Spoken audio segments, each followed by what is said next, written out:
Sifuniko, we're going to do the cross.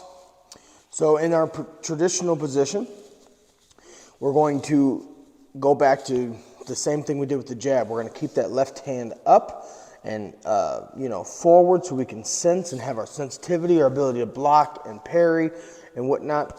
We want to keep that there. This cross is going to come from the back hip. When we cross, we want to turn the toe. So the toe should be about 45 degrees. We want to turn the toe and the hip so the hip turns in and kind of drives that force. When we fire this cross, we're coming from the cheek all the way through and out. And notice again, I extend that shoulder, boom, so that I can protect myself whenever I'm striking. Now, to still get in, we can step, twist, and back. So that still gives us the ability to get in while maintaining the same position. So we're going to step, twist the body, and back in. And I pull that toe in whenever I pull this fist back in. Remember, again, when you go out, you want to come back to the same spot. If you don't, you're going to find it you're going to get hit upside the head. But you also won't have that consistency. You want to have a consistency within your striking, so you have some comfortable levels of defense that you don't really have to think about. So out, twist, and whenever I do this left hand, right, comes back to my cheek, so I'm protected from anything that might come in.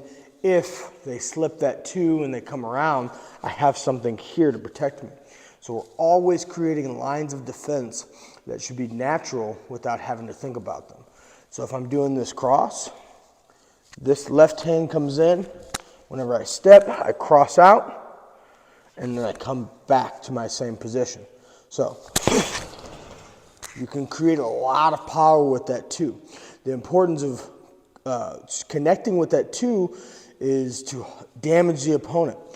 But make sure you get back to yourself quick enough to where they cannot come at you, here, and then dropping down is detrimental to your health. So strike and back to that same position, keeping this left arm out for sensitivity so you can parry and so you can do your other things.